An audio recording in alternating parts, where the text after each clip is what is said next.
तो विदेशी जाना पड़ेगा। मम्मी जी आपके लिए दूध। नहीं नहीं ठीक है।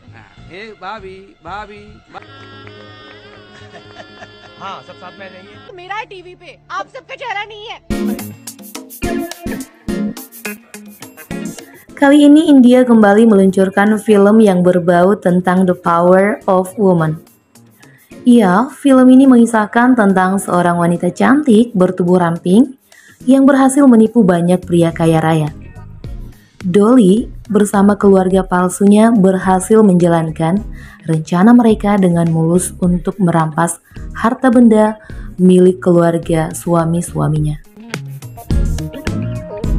Sonu, anak tunggal seorang pemilik lahan tebu yang luas sekaligus calon kepala desa, adalah korban pertama Dolly. Setelah perkenalan selama 2 bulan, akhirnya Dolly mampu meyakinkan pria malang ini untuk menikahinya. Awalnya, kedua orang tua Sonu tidak menyetujui anak semata wayangnya menikah dengan Dolly yang menurut mereka tidak sepadan dengan keluarganya. Namun akhirnya mereka mendapatkan restu setelah Sonu membujuk kedua orang tuanya.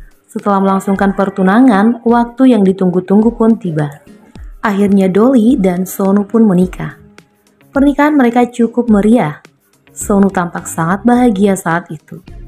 Begitupun dengan Dolly dan keluarganya. Hingga akhirnya pesta pun usai, Dolly berpisah dengan keluarganya dan ia harus ikut dengan suaminya. Malam itu Dolly tampak membawa susu kepada kedua mertuanya. Tentu saja hal ini membuat kedua mertua Dolly merasa sangat dihormati. Mereka dengan senang hati meminum susu pemberian menantunya itu. Hal yang sama pun terjadi pada Sonu. Ia telah menanti Dolly di kamar pengantin.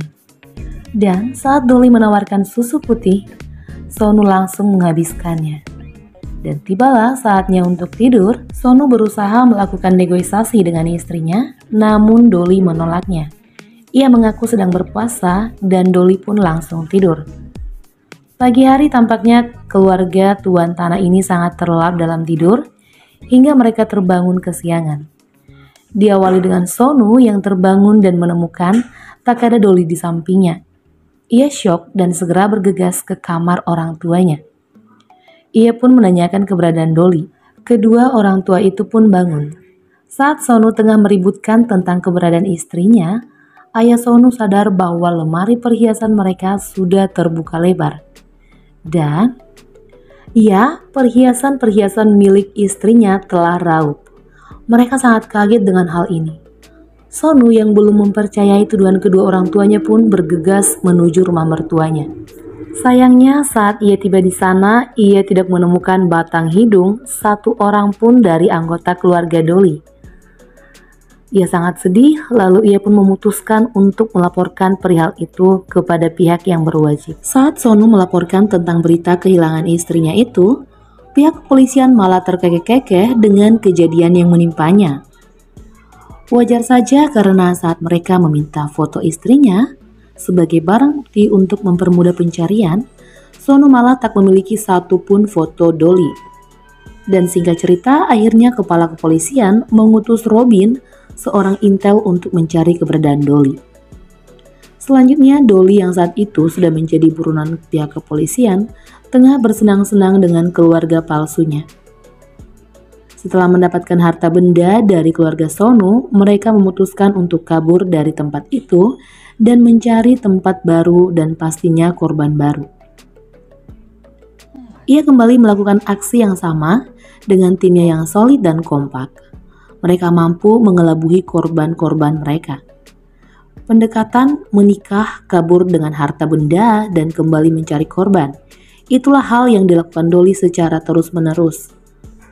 Entah sudah berapa banyak korbannya. Selanjutnya, Dolly mengubah nama samarannya setelah mereka mengetahui bahwa mereka telah menjadi buronan kepolisian. Dan kali ini, korban Dolly adalah seorang pria kaya raya yang berhasil mendapatkan pekerjaan bagus setelah menyogok kepada pihak perusahaan. Setelah melakukan pertemuan keluarga, pihak keluarga pria itu menolak pertunangan keduanya. Mereka menganggap Dolly tidak cocok dengan putra mereka. Hal ini membuat Dolly merasa kesal. Ia bahkan nekat untuk menemui pria itu secara khusus dan meyakinkan dia bahwa Dolly lah yang pantas untuk dijadikan istri. Manjot, pria malang itu pun akhirnya termotivasi untuk menentang perintah orang tuanya. Ia bersikeras untuk menikahi Dolly. Dan ya, lagi dan lagi jebakan Dolly berhasil. Mereka pun menikah.